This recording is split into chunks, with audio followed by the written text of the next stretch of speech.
Hey everyone, I hope you all are doing fine। इसमें हम flame member के episode number 36 की story जानने वाले हैं। वैसे हमने 2 दिन पहले एक पोस्ट किया था जिसमें आप सभी से पूछा गया था कि किस तरीके से हमें आगे चलना चाहिए, क्योंकि कई लोगों के हिसाब से battle to the heavens flame member की स्टोरी को हफ्ते में 3-4 दिन ही एक्सप्लेन करना चाहिए, बाकी के समय में हम किसी नई चीज को ट्राई कर सकते हैं। लेकिन उस पोस्ट पर ज्यादातर कमेंट इस स्टोरी को लगातार कंटिन्यू करने के आ रहे थे। सोच चलो इस बात को मान के हम 15-20 एपिसोड और ट्राई करते हैं। अगर फिर भी चीजें इंप्रूव नहीं होती है तो मोस्ट लाइकली हमें कुछ चेंजेस को लाना पड़ेगा। I hope you will support me जैसा कि आप हमेशा करते आए हो। अगर आपके पास और सजेशंस हो तो उन्हें कमेंट्स में जरूर लिखिएगा। चलो अब करते हैं पिछले एपिसोड का रिकैप। असल में उस 3 विंग्ड यूनिकॉर्न के ऊपर जब जन की कोई और तकनीक काम नहीं आ रही थी तो उसके दिमाग में क्रेजी आइडिया आता है, और ये आइडिया इतना ज्यादा भयानक था कि एक बार के लिए तो उसकी भी रूह कांप गई थी। लेकिन फाइनली जन एक डिटर्मिनेशन के साथ अपने इस आइडिया पे काम करना शुरू कर देता है। उसने अपनी मिल्की व्हाइट फ्लेम को 22 तरह की हेवी फ्लेम से डिवाइड कर लिया था और फिर शुरू होता है इन्हें मिलाने का प्रोसेस, यानी कि जियान बनाने की कोशिश कर रहा था 22 रंगों वाले फायर लोटस को। जैसे जैसे प्रक्रिया आगे बढ़ती है जियान को समझ में आता है कि उसकी थिंकिंग कुछ ज्यादा ही सिंपल थी। ये फोर्सेस सिर्फ कह देने से कंबाइन नहीं होती, हर एक हेवी फ्लेम अपनी पर्सनैलिटी को रखती है। आखिर वो किसी और के साथ मिलना क्यों चाहेगी? जैसे ही 22 फ्लेम्स एक दूसरे कांटेक्ट में आती है, बूम साउंड के साथ जियान के हाथ की त्वचा उड़ जाती है। उसके हाथों से खतरनाक तरीके से खून बहने लगा था। ऐसे सीन को विटनेस करके गोल्डन ड्रैगन भी पैनिक हो जाते हैं। लेकिन भले वो जियान को रुकने के लिए बोल रहे हो, इस बार जियान उनकी बात नहीं मानता। वो अपनी जीभ को हल्का सा बाइट करके अपने एसेंस ब्लड को इस फ्लेम में डाल देता है और साथ में जियान की जितनी भी स्पिरिचुअल स्ट्रेंथ थी उसे भी इस मर्जर में झोंक दिया गया था। ऐसा होने पे फ्लेम फ्यूजिंग प्रोसेस एक बार के लिए शांत होने लगती है, लेकिन लगता है ये शांति तूफान से आने के पहले की थी, क्योंकि अगली पल में हम इसे बैंग साउंड के साथ और भी डिस्ट्रक्टिव फोर्स के साथ फटते हुए देखते हैं। बेसिकली फ्लेम्स को मिलाने की प्रोसेस जियान को मौत के कगार पे ले आती है। अच्छी बात है कि अंत में जाके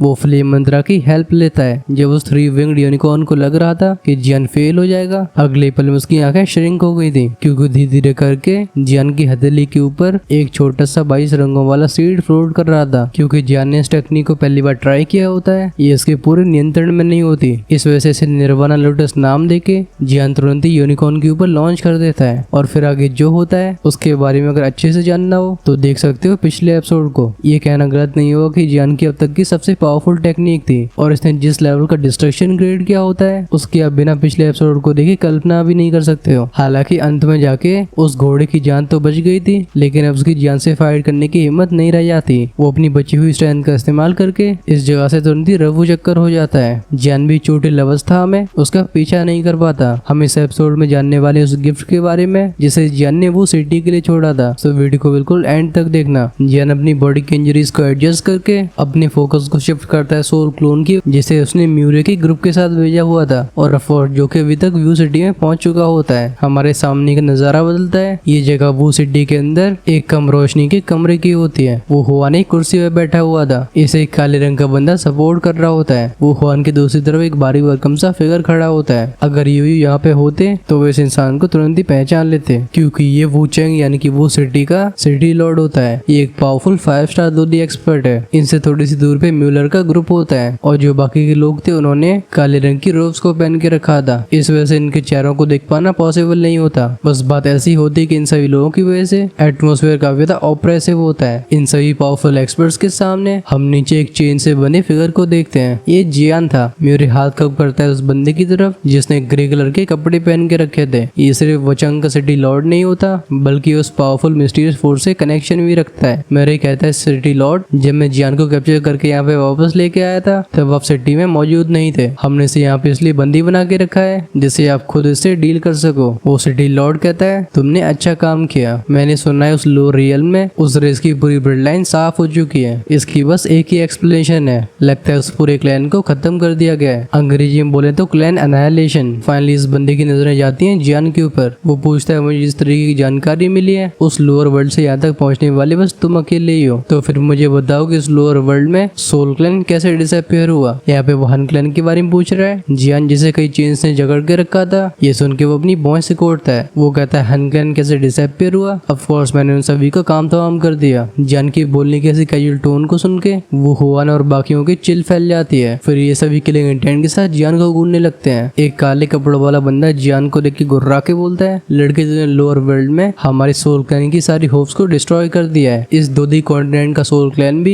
दुकी कॉन्टिनेंट के हन क्लैन से आया होता है। बेसिकली दोनों एक ही थे, भले इस दोदी कॉन्टिनेंट में सोल क्लैन के बहुत सारे मेंबर्स मौजूद हो, लेकिन इन सभी की ब्लडलाइन भी दुकी कॉन्टिनेंट के हन क्लैन के मेंबर से कंपेयर नहीं करी जा सकती। आखिरकार दुकी कॉन्टिनेंट के हन क्लैन को इन सभी का एंसेस्टर कहा जा सकता है। इस वजह से दुकी कॉन्टिनेंट में अपनी जड़ों को खोने की वजह से दोदी कॉन्टिनेंट के हन क्लैन के बहुत सारे प्लान्स खराब हो गए हैं। एक और काली पोशाक वाला बंदा आग उगलते हुए बोलता है, दुकी कॉन्टिनेंट से आने वाली फेथ पावर हमारे क्लैन के लिए बहुत ज्यादा क्रूशियल है, उसके वरना हमारी ग्रोथ रुक जाएगी। क्लैन के ओल्ड मॉन्स्टर्स एकदम फ्यूरियस हैं। अगर हम किसी भी तरीके से उस फेथ पावर को रिकवर नहीं कर पाते या फिर हमें उसका कोई अल्टरनेटिव नहीं मिलता है तो फिर हमारे प्लान्स फिर से खराब हो जाएंगे। वो ग्रे कपड़ों वाला सिटी लॉर्ड कहता है, सोल क्लैन के डीकन आप प्लीज शांत हो जाइए, भले ही फेथ की पावर चली गई हो हमें कोई ना कोई रास्ता जरूर मिलेगा। फिर उसकी पेनी निगाहें लौटती हैं जियान के ऊपर। वो कहता है, लेकिन मैं काफी ज्यादा क्यूरियस हूँ, तुमने तो कहा था कि लोअर रियल्म से कोई भी ऊपर असेंड नहीं कर सकता, फिर ये लड़का यहाँ पे कैसे पहुंचा? जियान जो कि चेन से बंधा होता है, ये डार्क और सिनिस्टर पावर लगातार उसकी वाइटलिटी को खा रही थी। ये एहसास उसके लिए काफी ज्यादा परेशानी से भरा होता है, लेकिन हम तब भी जियान को एकदम कूल एंड कंपोज रहते हुए देखते हैं। वो जानना चाहता था कि प्लान्स जिसके बारे में सोल डीकन बात कर रहा है वो आखिर किस खेत की मूली है और यहाँ पे फेथ पावर क्या रोल अदा करती है। जियान सिटी लॉर्ड के सवाल का जवाब देते हुए बोलता है, कुछ भी इम्पॉसिबल नहीं है। मलर कहते, लड़के तेरी जीभ बहुत पहनी है लेकिन इससे कोई फर्क नहीं पड़ता, जैसे हम तुझे फिनिश करते हैं हम सच्चाई को तेरी बॉडी से निकाल लेंगे। यूरू का साथ और क्रेसेंट मून फ्रूट की वजह से मलर जियान से गहरी नफरत करने लगा था। खासकर जिस तरीके से जियान ने उसकी कुटाई करी थी वो उस ह्यूमिलेशन को कोई भूल नहीं सकता है। इस वजह से अपने सामने जियान को देख के उसके अंदर का गुस्सा बढ़ रहा होता है। अगर नजरें सच में कोई नुकसान ना पहुंचा पाती तो शायद वो अभी तक अपनी नजरों से जियान के शरीर में कई छेद कर चुका होता। वो काले कपड़ों वाला बंदा बोलता है, वो क्रेसेंट मून फ्रूट्स कहाँ पे है? एक्चुअली में वो क्रेसेंट मून फ्रूट्स उसके क्लैन के प्लान्स का काफी बड़ा हिस्सा थे। ये सुन के जियान एक कोल्ड स्मेल के साथ बोलता है, मैंने उन्हें खा लिया। ऐसे आंसर को सुन के वो बंदा आग बबूला हो गया था। वो दांती मीस के बोलता है, डैम इट। उसका हाथ जियान की तरफ आगे बढ़ता है, तुरंत ही उसे क्रेसेंट मून फ्रूट की एनर्जी सेंस होती है। जियान की बॉडी में इस प्योर एनर्जी को सेंस करके वो बंदा समझ जाता है कि मामला काफी कॉम्प्लिकेटेड हो गया है। अगर वो खाली हाथ सोल क्लैन वापस लौटा तो उसका अंजाम बहुत ही खराब होने वाला है। तभी हम वू हुआन को भौंकते हुए देखते हैं। वो कहता है, इसके साथ समय बर्बाद करने की आवश्यकता नहीं है, इसे खत्म करके इसकी बॉडी से एसेंस को एक्सट्रैक्ट कर लो। इसके ब्लड में उस फ्रूट जैसी क्वालिटी होंगी, हम इसे बिल्कुल बख्श नहीं सकते। जियान अपनी सिचुएशन को रियलाइज करके अपने आगे के कदमों के बारे में सोचने लगता है। इन सभी की बातों से जो जानकारी जियान इकट्ठा कर पाया है उसके हिसाब से सोल क्लैन, वू सिटी, सोलोमन सेक्ट और एलियन इविल रेस के बीच एक बहुत ही बड़ी कॉन्स्पिरेसी चल रही है। अभी जियान के दिमाग में बहुत सारे विचार जन्म ले रहे थे। इतनी मोटी मोटी चेन्स की वजह से जियान फिजिकली स्ट्रगल करने का ट्राई भी नहीं करता, बल्कि उसका ध्यान जाता है अपनी बॉडी के अंदर के फाइलोटस के ऊपर, जो कि अब धीरे धीरे घूमना शुरू कर देते हैं। साफ तौर पे असली खेल शुरू होने वाला है। जियान के अंदर की फायर एनर्जी को सेंस करके उस ग्रे कपड़े वाले सिटी लॉर्ड के चेहरे पे कोल्ड स्माइल आती है। वो जियान से कहते, तुम कई पावरफुल फ्लेम्स को पोजेस करते हो, लेकिन चिंता मत करो, तुम्हारे जाने के बाद हम तुम्हारी इन फ्लेम्स का अच्छे से ध्यान रखेंगे। वो काले कपड़ों वाला सोल क्लैन का बंदा बोलता है, हमें इसे जल्दी खत्म करना होगा, ज्यादा डिले होने से चीजें कॉम्प्लिकेट हो सकती हैं। इस पे बाकी लोग भी एग्री करते हैं। फाइनली सिटी लॉर्ड ने नोट किया था। जैसे वो अपनी हथेली को ऊपर उठाता है वहाँ पे एक ब्लैक एनर्जी इकट्ठी होने लगती है। वो बंदा एक डार्क एक्सप्रेशन के साथ जियान की तरफ आगे बढ़ने लगा था। सिटी लॉर्ड कहता है, अगर ऐसी बात है तो चलो ये काम मैं करता हूँ। सीन शिफ्ट होता है, हम देखते हैं जियान के सोल क्लोन को। भले ही उसकी जान लेने के लिए एक 5 स्टार दोदी आगे बढ़ रहा हो, लेकिन उसके चेहरे पे डर का नामो निशान नहीं होता। वो अपनी बत्ती सी दिखा के बोलता है, अगर ऐसी बात है तो फिर चलो साथ में हेल की सैर करके आते हैं। कई सूशिंग की आवाज के साथ उसके अंदर से वो टेरिफाइंग फ्लेम इरप्ट हुई थी। स्पेस डिस्टॉर्ट होता है, ये चैम्बर कई फायर लोटस से भर जाता है। इस नजारे को देख के अचानक से सभी के एक्सप्रेशन चेंज हो गए थे। एक बंदा हॉरिफाइड आवाज में चिल्ला के बोलता है, डैम इट, ये सेल्फ डिस्ट्रक्ट होने वाला है। चाहे बात उस ग्रे रूट सिटी लॉर्ड की, चाहे वो काले कपड़े वाले कौए, दोनों ही चिल्ला के बोलते नॉट गुड। ये अपनी फुल दुगी को रिलीज करके जियान की फ्लेम पावर को काउंटर करने की कोशिश करते हैं। भले फ्राइटिंग ब्लैक और सिल्वरी एनर्जीज जियान की तरफ आगे बढ़ रही हो, इनसे बचने की जियान की बिल्कुल कोशिश नहीं होती है। वो एक्चुअली अपने अंदर की एनर्जी को उस पीक कंडीशन में ले जाके एक्सप्लोर करना चाहता था। वो 10 से ज्यादा फायर लोटस सीड्स जिन्हें जियान ने पहले से तैयार किया होता है वो अपनी चमक को दिखाना शुरू कर देते हैं। भले ये सभी फायर लोटस उस 3 पंख वाले यूनिकॉर्न के खिलाफ इस्तेमाल करे गए लोटस ऑफ एनाइलेशन के कंपेरेबल ना हो, लेकिन तब भी इतने सारे फायर लोटस की कंबाइंड पावर को एक 5 स्टार दोदी भी अंडर एस्टिमेट नहीं करेगा। वचंग सिटी और सोल क्लैन के सबसे पावरफुल मेंबर्स इस कमरे में इकट्ठे हुए थे और एक्सप्लोजन जिसे रोकना बिल्कुल इम्पॉसिबल लग रहा है वो इन सभी की बैंड बजाने वाला है। हर एक मिली सेकंड के साथ राइज हो रहे डेंजर को सेंस करके वो वचंग सिटी लॉर्ड और बाकी के सभी एक्सपर्ट्स जियान के ऊपर एक के बाद एक बैरियर बनाना शुरू कर देते हैं। इनका इरादा इस फ्लेम का इस्तेमाल करके जियान को तबाह करने का था। वो सिटी लॉर्ड चिल्ला के बोलता है इस बैरियर में और एनर्जी डालो।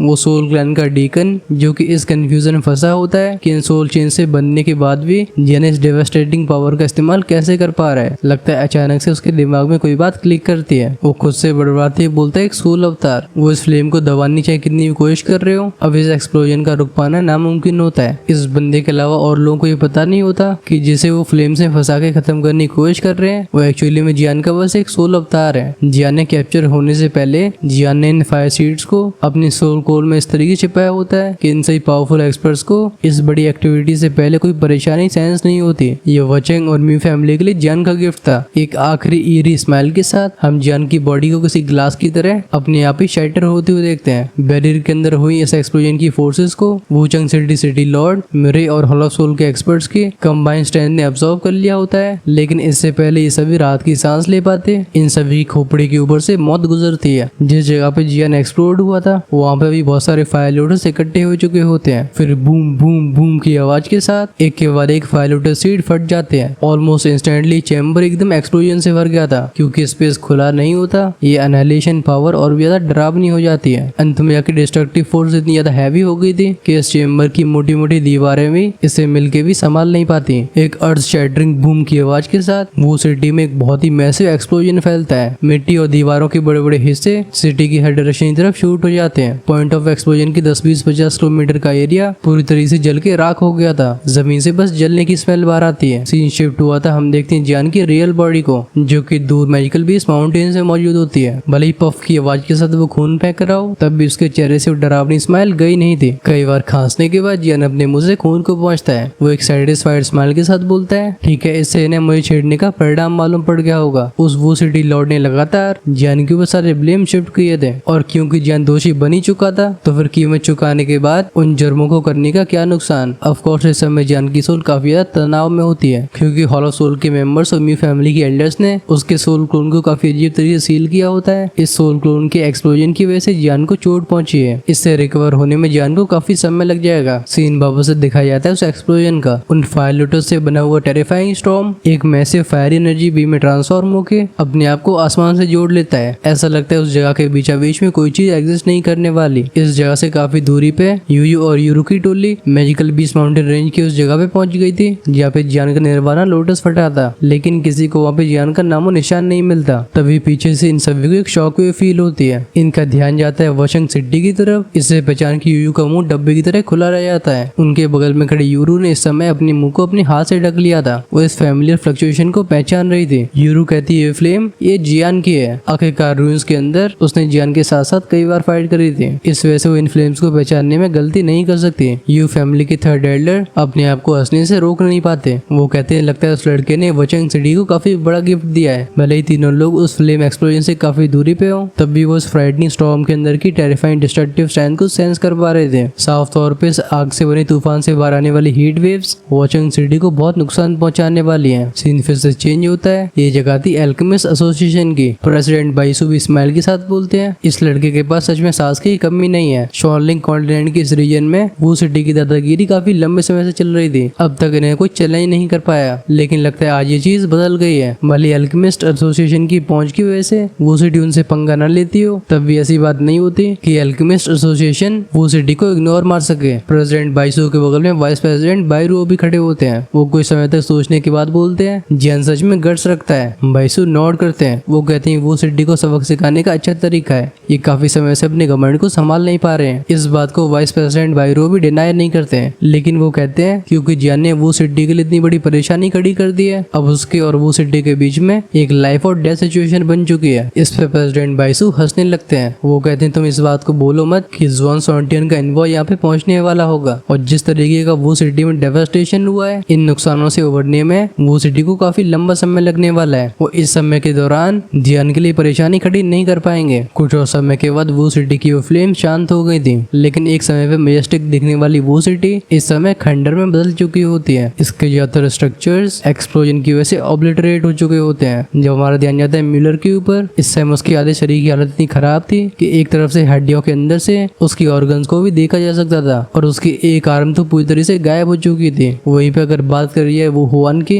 जो कि जियान की वजह से पहले से सीरियसली इंजर्ड होता है, हम उसकी बॉडी को एक जगह पे पड़े हुए देखते हैं। अब उसे ढंग से पहचानने में भी परेशानी हो रही थी। मोस्ट लाइकली इस बंदे का भी काम तमाम हो चुका है। और अगर बात करिए सोल क्लैन के डीकन, म्यूरे और सिटी लॉर्ड की, तो अपने आप को बचाने की पूरी कोशिश करने के बाद भी ये सभी काफी ज्यादा घायल हो चुके होते हैं। इतने सारे फायर लोटस के साथ में एक्सप्लोड होने की वजह से वो 4 स्टार 2D से लेके 5 स्टार 2D एक्सपर्ट भी अपने आप को हेविली इंजर्ड होने से रोक नहीं पाए थे। नजारा सिटी के ऊपर का दिखाया जाता है। एक फिगर जिसकी आंखें आग फेंक रही होती है, वो नीचे के खंडर को देख रहा था। ये वू चैंग का सिटी लॉर्ड होता है। फाइनली अपने आप को कंट्रोल न कर पाने की वजह से हम इसे एक बार खून की उल्टी करते हुए देखते हैं। आसमान में चारों तरफ इसकी पैनी आवाज गूंजती है। वो चिल्ला के बोलता है, जियान यू लिटिल बैस्टर्ड, तू मेरे बेटे की मौत की कीमत चुकाएगा। वो सिटी के एक्सप्लोजन को सबसाइड होते हुए देख जियान अंदर से रिलीफ फील करता है। वो जानता था कि इन हैवी लॉसेस की वजह से वो सिटी काफी समय तक उसे परेशान करने की हिम्मत नहीं करेगी। इस एक्सप्लोजन में वो फैमिली के करीब 2/3 एलिट्स की जान चली गई होती है। इवन वो हुआन, जो कि वो सिटी लॉर्ड का अकेला बेटा होता है, उसका भी काम तमाम हो गया था। और क्योंकि म्यू फैमिली के 1/3 एलिट्स भी यहाँ पे मौजूद होते हैं, ये सब भी भैंसे की सवारी करने चले गए थे। और जहाँ तक बात रही सोल डीकन की, तो यहाँ पे मौजूद सोल क्लैन के सारे मेंबर्स में बस यही अपनी जान को बचा पाया था।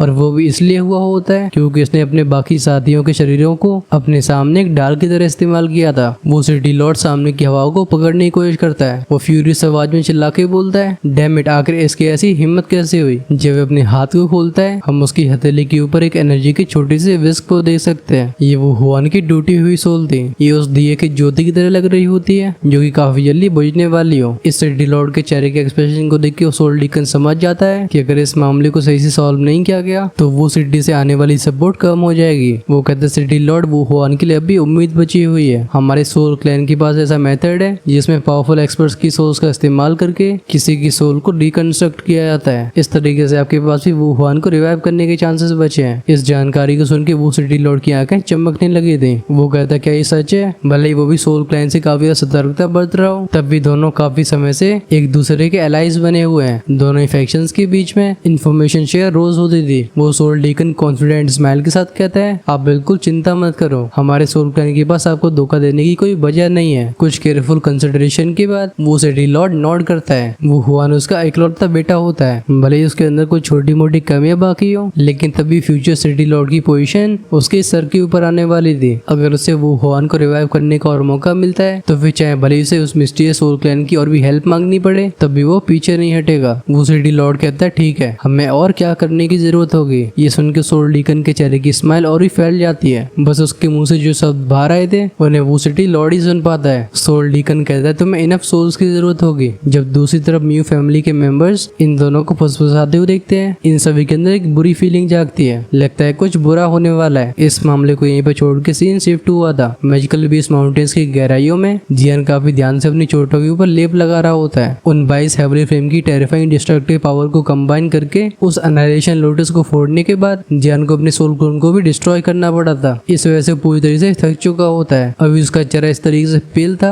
जैसे उसके शरीर के अंदर कोई ऊर्जा बची ना हो। वो कई मेडसेफिस को निकल के अपनी सोल पावर को रिप्लेनिश करने की कोशिश कर रहा था। ये 10 मीटर चौड़ी गुफा छिपने के लिए काफी अच्छी जगह होती है। अपने सामने हैवी जनरल को रखने के बाद जियान क्रॉस लाइक पोजीशन में अपनी बॉडी डैमेज को हील करने लगता है, क्योंकि इस लोटस ऑफ एनाइलेशन को बनाने के लिए जियान को हेवली फ्लेम के सोर्स को मर्ज करना पड़ा था। उसे अपनी इन फ्लेम्स को भी रिकवर करवाने की जरूरत है और उसके लिए जियान को अपने शरीर की पूरी एनर्जी और सोल पावर को रिकवर करना होगा। इधर जियान ने रिकवरेशन प्रोसेस शुरू करी थी। हम उसकी अंगूठी में से जिल्लों की इल्यूजरी फिगर को बाहर आते हुए देखते हैं। वो कहते हैं, हे शाओयानजी, वो तुम्हारा लोटस ऑफ एनाइलेशन काफी ज्यादा टेरिफाइंग था। अगर तुम्हारी सोल एम्पर रियन तक नहीं पहुंची होती तो फिर तुम्हारी हालत उस 3 विंग्ड यूनिकॉर्न से भी खराब होने वाली थी। इसके रिस्पॉन्स पे जियान के चेहरे पे एक वीक स्माइल आती है। चाहे बात हो दुखी कॉन्टिनेंट की या फिर वो दोदी कॉन्टिनेंट, जियान की हेवली फ्लेम्स उसका सबसे बड़ा हथियार रही है। भले पिछले निर्वाणा लोटस को बनाने के लिए उसे अपना पूरा एफर्ट लगाना पड़ा हो, तभी वो डिस्ट्रक्टिव एनाइलेशन पावर जियान के लिए वर्थ इट होती है। जियान के ख्याली पुलाव से हमारा ध्यान जाता है गोल्डन ड्रैगिंग की तरफ। वो बताते हैं कि जहाँ तक बात रही नीले कपड़ों वाली औरत की, मुझे उसका ऑरा काफी फैमिलियर लग रहा था। बस मैं याद नहीं कर पा रहा हूँ कि मेरी उससे मुलाकात कब हुई है। यहाँ तक बोलते बोलते जिल्लों का एक्सप्रेशन काफी सीरियस हो जाता है। वो कहते हैं, एक बात तो क्लियर है कि वो यूनिकॉर्न एंजल क्लैन से बिलोंग करता था। इस वजह से ब्लू रोड वुमन भी एक एंजल ही होगी।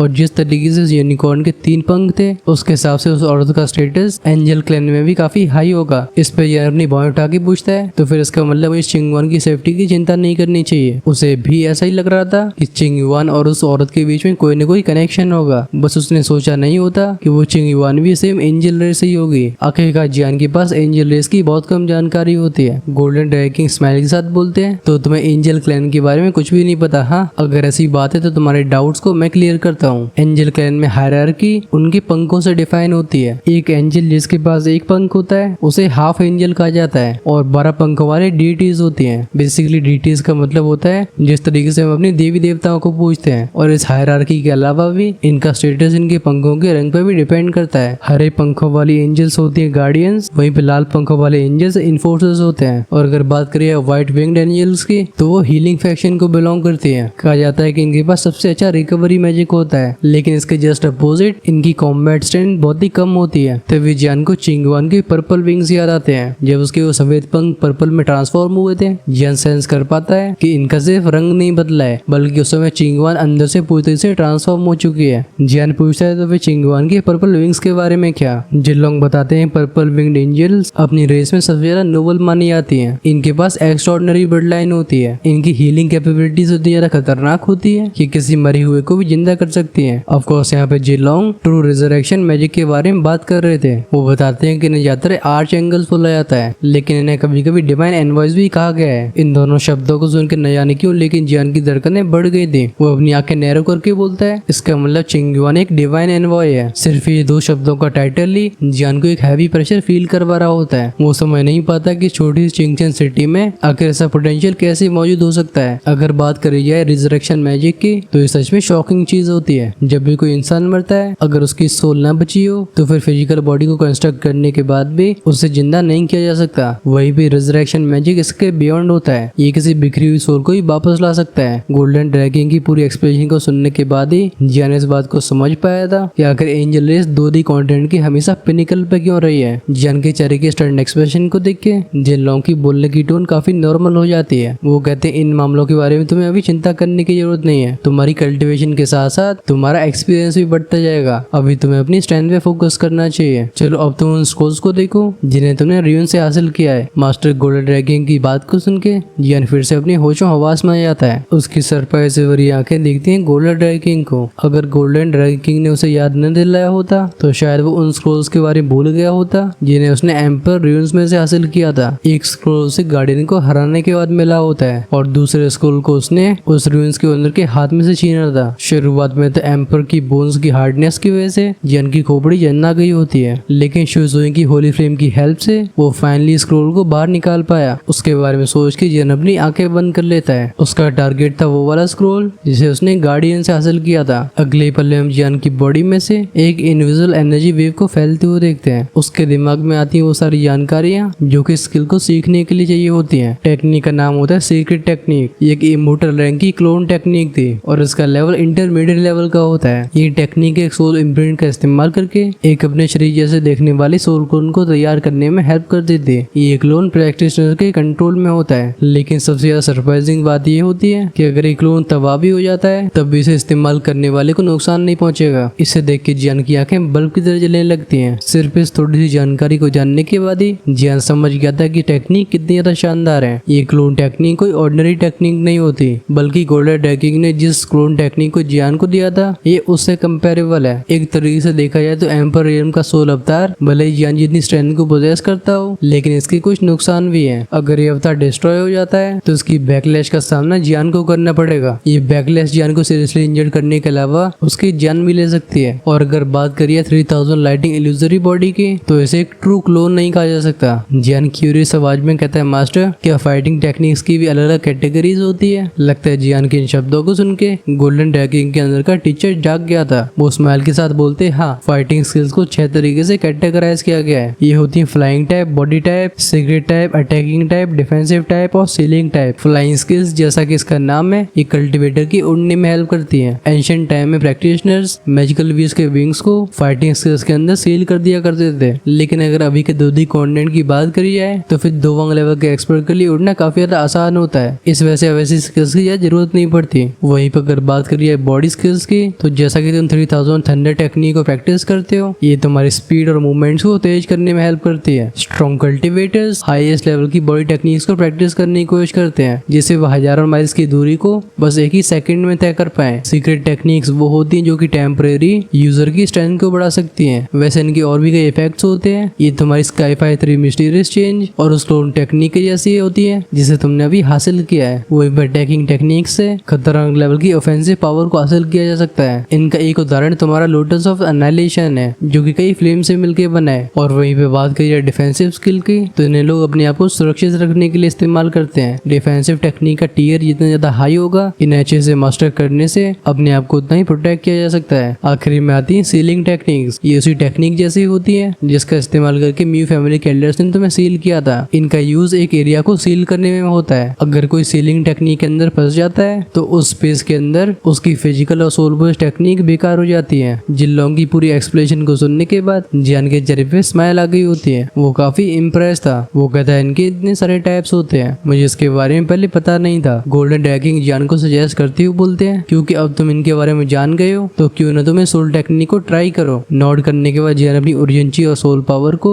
उस टेक्निक के हिसाब से चैनल करने लगता है। भले ही सोल टेक्निक बस एक ही क्लोन को बना सकती हो, लेकिन जियान इससे हताश नहीं होता। ये चीज क्रिटिकल मोमेंट पे जियान का एक ट्रम्प कार्ड बनने वाली है, स्पेशली जब इसके फटने के बाद भी जियान को कोई नुकसान नहीं पहुंचेगा। इस वजह से जियान को इसके ऊपर एफर्ट लगाने में कोई परेशानी नहीं होती। अपने सामने अपनी स्पेशल स्ट्रेंथ को इकट्ठा करने के बाद जियान इसे एक छोटे से हिस्से में कंप्रेस करने लगता है। ये प्रोसेस तब तक चलती है जब तक कि सारी की सारी स्पिरिचुअल स्ट्रेंथ एक आंख के बराबर के सोल इम्प्रिंट में नहीं बदल जाती है। इसे देख के जियान खुश होने ही वाला था, लेकिन इस बार भी किस्मत ने जियान का साथ छोड़ दिया था। हमें एक बैंग का साउंड सुनाई देता है। ये सोल इम्प्रिंट वहीं पे शैटर हो जाता है। अच्छी बात है कि जियान के अंदर धैर्य की कमी नहीं होती। उसे एहसास होता है कि उसने कुछ ज्यादा जल्दबाजी कर दी है। एक गहरी सांस लेने के बाद वो उस प्रोसेस को केयरफुल तरीके से स्टडी करता है और भी अच्छी प्रिसाइजनेस और पेशेंस के साथ जियान अपनी सोल पावर को काफी ध्यान से कंट्रोल करता है। फाइनली हम कुछ समय के बाद उसके सामने एक और सोल इम्प्रिंट को फ्लोट करते हुए देखते हैं। जब सेटिस्फाइड स्माइल के साथ जियान ने अपनी हाथों की एंडसीज चेंज करी थी, हल्की सी मफल्ड बूम बूम की आवाज के साथ हमें सोल इम्प्रिंट में से एनर्जी वेव्स को रिलीज होते हुए देखते हैं। ये सोल इम्प्रिंट जियान की क्लोन के लिए कोर का काम करेगा, क्योंकि सोल इम्प्रिंट जियान की स्पिरिचुअल स्ट्रेंथ से बना हुआ है। इसके ऊपर जियान का पूरा नियंत्रण होगा। इस इम्प्रिंट के तैयार होने के बाद जियान अपनी बॉडी में फ्लेम मंत्रा को सर्कुलेट करने लगता है। फ्लेम मंत्रा से रिफाइन होने वाली एनर्जी उसकी बॉडी से बाहर आने लगी थी। जैसे जियान की एनर्जी इस सोल इम्प्रिंट से कांटेक्ट में आती है, हम बैंग साउंड के साथ दोनों को रिपेल होते हुए देखते हैं। लगता है दोनों फोर्सेस एक दूसरे को अपना नेचुरल एनिमी मान रही हैं। ऑफ कोर्स इस बार जियान 22 तरह की हेल्प फ्लेम्स को मर्ज नहीं कर रहा था। इस वजह से अपने सोल इम्प्रिंट और एनर्जी को कंट्रोल करने में उससे बहुत ज्यादा पसीना नहीं बहाना पड़ता। उसकी केयरफुल एनर्जी मैनिपुलेशन के अंदर ये दोनों फोर्सेस काफी जल्दी हार्मनी में आ जाती हैं। धीरे धीरे समय और आगे बढ़ता है। हम जियान के सामने उसके एक आइडेंटिकल क्लोन को शेप लेते हुए देखते हैं। इस सोल क्लोन को सॉलिडिफाई होते हुए देख जिन के चेहरे पे एक टीजिंग स्माइल आती है। वो कहते हैं लगता है तुम्हें एक और साथी मिल गया है। उनके ऐसी टोन को सुन के जियान कंफ्यूज हो जाता है, लेकिन जब उसका ध्यान जाता है अपने सामने के क्लोन के ऊपर, वो पाता है इस क्लोन का शेप उसके जैसा स्लिम नहीं है, बल्कि क्लोन काफी ज्यादा मोटा ताजा होता है। ऐसे नजारे को देख के जियान एकदम चौंक गया था।